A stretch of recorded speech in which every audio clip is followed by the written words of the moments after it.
Well, hello everybody. Welcome back to Four Lights Wellness. Once again, I am pulling out my inner Rembrandt to show you some of the digestive system stuff. But a couple statistics that I covered in a YouTube short recently. There's about 25% of the US population at any given time that has lower back pain.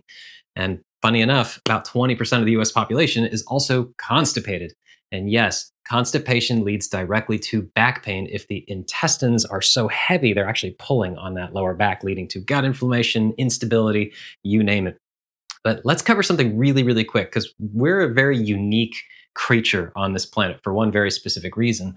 We take stuff through the mouth hole, it goes down the esophagus into the stomach. It gets basically turned into a whole liquefied, churny sort of thing inside of there. Goes into the small intestine, does its whole loop-de-loop around sort of thing. There's a lot of stuff that happens in there. We won't cover it in this video, but here's the important part.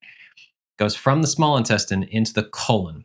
And once it hits this colon, we have a very unique problem as a human being, kind of upright animal. We actually have to pump that stuff, let's just call it stuff for now, upwards against gravity. There's not a lot of other creatures on the planet that have to do that. Most of them are on all fours. And it just has to kind of churn around just from a little bit of breathing is all they need. We actually have to pump it up against gravity. And the only way we do that, yes, there are some tiny muscles in there, but movement is really how we do that.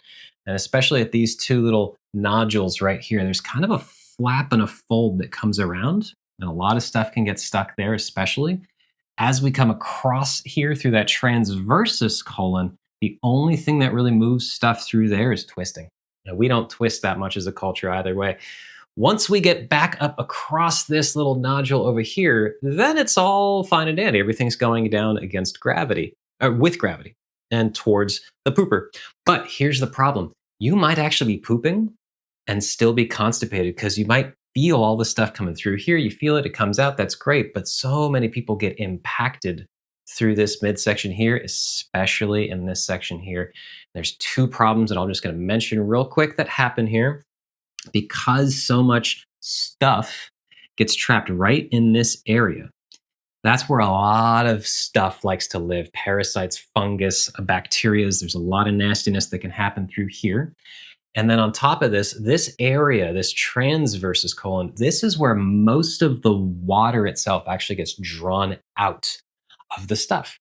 So how many people do you know that are constantly dehydrated, but they're drinking tons and tons and tons of water? Well, twisting actually helps to squeeze out all of that water and make your poop nice and dry. If you see, the wet stuff inside the toilet bowl, this is a big problem.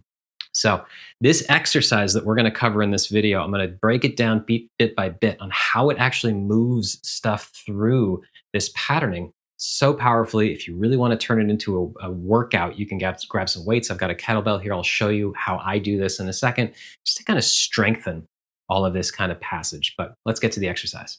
So it's off camera, but I've got a stack of yoga blocks coming up to roughly around my knee. If you saw the short on this, I'll have my editor put up a little picture of what the setup looks like.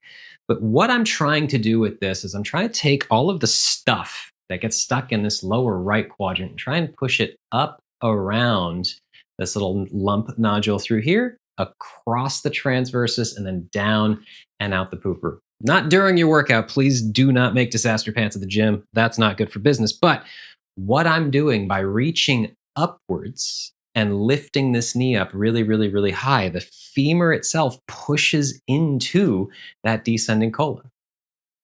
Really starts to press the fecal matter up. And as I reach up with this arm, imagine I'm getting this drawn up towards the shoulder. If I have a tube of elastic and I stretch it, it gets thinner.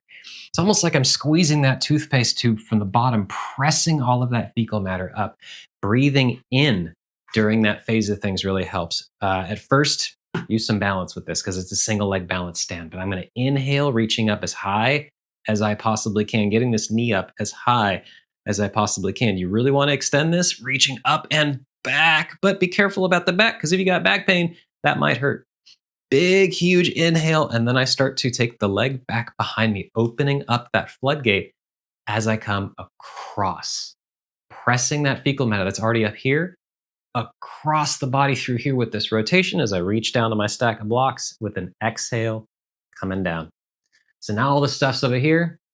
But now I got this femur in the way. It's holding it in this position as it's all getting squeezed and compacted. And then I come back up through here. Now I open this floodgate. It all starts to come back down and the cycle starts again. This works on both sides. If I move my balance stick over here, as I come up through here, same thing. I'm opening this up on this side, closing it on this side, and I can start to get this motility through this. This peristalsis is something that can get weak because there's muscles inside of there. And this starts to help churn things around a little bit as I open and close over and over again. The breathing is really important with that. But like I said, I promised I was going to show you this with weight. I got my kettlebell over here. Let me grab that in a second. So this is about 30 pounds on this guy. You don't have to go anywhere near as heavy as you're doing this. I've been doing this for a while, so I can handle a little bit, but you don't want to add a ton of range of motion when it comes to twisting with something heavy like this. Again, I've got my stack here. It's about knee height. You'll see the kettlebell just kind of resting on it, wobbling because it's 2 yoga blocks, but you get the idea. I'm just going to kick that leg backwards. I'm going to start in this position. I'm already pre-twisted, but I've got somewhat of a neutral spine. The upper body is what's actually rotating through here. And I can feel that transversus area and kind of, let's say, external oblique turned on. So what I'm going to do is I'm going to lift this up, rack it to the shoulder. The knee is about neutral here. And then as I press up and pick that knee up, I'm going to inhale really big and deep. I'm going to exhale, coming back down. Just resting it on the stack, holding onto it, opening this up with that leg going way far back with this little rotation. Inhale again, and coming up. And if I'm doing this for digestion, I'm looking for somewhere about 10, 15, maybe even 20 repetitions of this. So please don't overload yourself with the weight. You really don't need to go heavy. We're not doing this for any hypertrophy reasons, any postural reasons. We're doing this for digestion. So if you're picking a weight that's too heavy, you're going to start holding your breath, holds the poop in. Okay. That's it for this video. Please let me know in a comment down below if you liked this content and it's really working for you. But as always, I hope you have a happy and healthy rest of your day. I'll see you in the next one.